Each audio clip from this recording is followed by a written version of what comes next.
अस्सलाम वालेकुम everyone, welcome back to the channel. This is Mohammad Hamad. इस चैनल पे हम पाकिस्तान स्टॉक एक्सचेंज से रिलेटेड जो है वो डिस्कशन करते हैं। व्हाट्सएप ग्रुप में जो स्टॉक्स मेरे पास आते हैं उन्हें रिव्यू करने की हम कोशिश करते हैं और देखते हैं कि पोटेंशियल जो है उसमें कौन सी मूव्स बन सकती हैं। बाय एनी मीन्स ये कोई बाय और सेल कॉल नहीं है, मेरा पर्सनल ओपिनियन है। स्पेसिफिक स्टॉक जो हम डिस्कस कर रहे होते हैं मैं नंबर्स और लेवल्स जो है वो आपके साथ शेयर करता हूँ इन वीडियोस में, और कोशिश करता हूँ, उम्मीद करता हूँ कि ये जो इन्फॉर्मेशन है इसे आप अपने ट्रेडिंग प्लान्स में इनकॉर्पोरेट करके एक अच्छा ट्रेडिंग डिसीजन जो है वो ले सकें।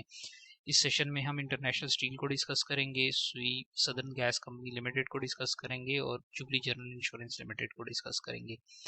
स्टार्ट करेंगे इंटरनेशनल स्टील से। अच्छा परफॉर्म किया है इसने और अपवर्ड जो इसकी एक मूव है वो इंटैक्ट है, बुलिश मोमेंटम इंटैक्ट है। और हमने देखा कि लास्ट ट्रेडिंग सेशन में जो इसने आपकी क्लोजिंग दी है वो एक इम्पॉर्टेंट सपोर्ट लेवल जो कि 108.29 पे था उसे रिस्पेक्ट करने के बाद 109.18 पे इसने क्लोजिंग दी है। बेसिकली इसमें यहाँ पे जो एक बुलिश मोमेंटम काफ़ी आया था उसके बाद जो रिट्रेसमेंट बनती है वो इन लेवल्स पे जो है वो कंप्लीट होती हुई नज़र आ रही है। और हम देखेंगे कि इसके जो सपोर्ट लेवल्स हैं इमीडिएट वो 108.29 का, 105.51 का और 103.81 का है। These are important support levels. और रेजिस्टेंस की अगर हम बात करें तो 114.97, इससे ये 3 बार फेल हुआ है तो ये एक इम्पॉर्टेंट रेजिस्टेंस लेवल है। इस रेजिस्टेंस के बाद हमारे पास 121.40 का रेजिस्टेंस लेवल बनता है। सो यहाँ पे इन दोनों लेवल्स पे हमारे पास सेलर्स अवेलेबल हैं। अगर ये 121.40 से ऊपर क्लोजिंग देता है तो फिर इसमें इमीडिएटली जो है वो वॉल्यूम्स इंक्रीज होंगे और हम देखेंगे कि ये अपने लिए जो है वो अपसाइड पे टारगेट मजीद जो है वो ओपन करेगा और फिर इन दैट केस ओनली ये 136.25 की तरफ जा सकता है। तो उसके लिए जो सेलिंग प्रेशर हमारा 115 पे और 121.40 पे है वो एब्जॉर्ब होने की ज़रूरत है। तो करंटली इसने बेसिकली अपनी रिट्रेसमेंट कंप्लीट करता हुआ ये दिखाई दे रहा है। और यहाँ से जो है अगर ये वापस जाता है 108.29 से नीचे ये क्लोजिंग नहीं देता तो फिर हम देखेंगे कि ये स्लोली स्टेडली जो है वो आपका अपवर्ड मूव जो है उसे सस्टेन कर लेगा। वॉल्यूम्स जो हैं वो बहुत कम हो चुके हैं। दैट मींस कि हमारे पास ये जो रेड कैंडलस्टिक बनी है इसमें कोई बहुत ज़्यादा सेलर्स अवेलेबल नहीं है। नॉर्मली स्टॉक में कोई बहुत ज़्यादा वॉल्यूम्स नहीं आते और अभी भी लास्ट ट्रेडिंग सेशन के जो वॉल्यूम्स थे वो 393 के आसपास थे, 50 डेज की एवरेज वॉल्यूम से कम थे।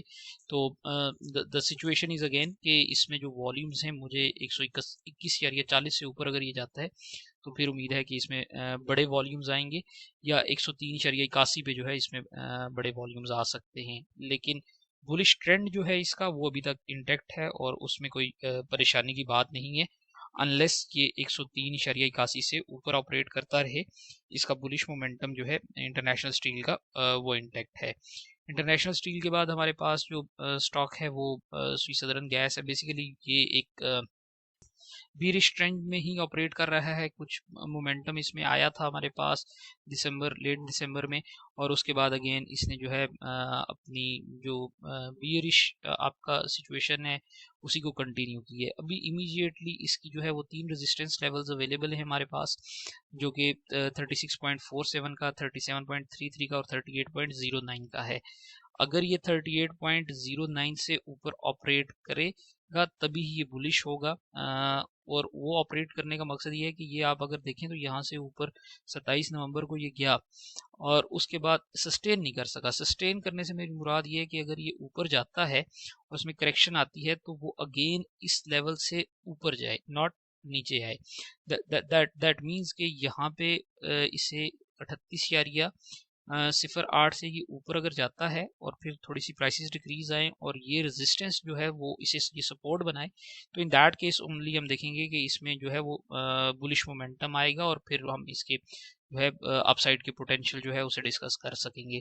अभी इमीडिएट सपोर्ट 33.93 की है और उसके से नीचे आने की सूरत में जो सपोर्ट लेवल्स एक्सपोज होंगे वो 30.79 और 28.68 का लेवल जो है वो एक्सपोज हो सकता है अगर 33.93 से नीचे ये एक red candlestick daily time frame पे बना देता है।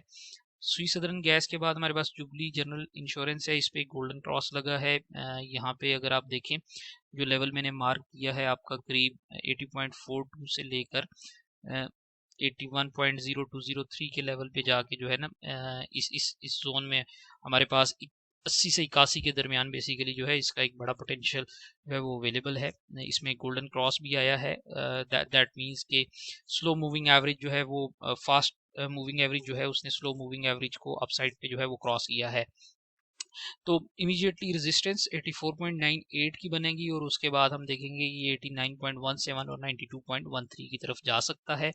सपोर्ट लेवल्स की बात करें तो ये जो एरिया अभी मैंने डिस्कस किया है आपके साथ, रीजनेबल ये आपका बनता है समवेयर अराउंड, अगर हम इसे बहुत पेसिमिस्टिकली भी बात करें तो 80 से आपका जो है वो 81.5 के दरमियान जो है जो एरिया बनता है, ये एक अच्छे सपोर्ट एरिया बनता है। और इसके बाद अगर ये इसको रिस्पेक्ट करता है, अगर प्राइसेस में थोड़ा सा डिक्रीज आता भी है और यहाँ पे वो कंटेन हो जाता है डिक्रीज सेलिंग प्रेशर, तो फिर इंशाल्लाह देर आर रीजनेबल चांसेस कि ये बुलिश रहेगा और 92 की तरफ भी इवेंचुअली जा सकता है।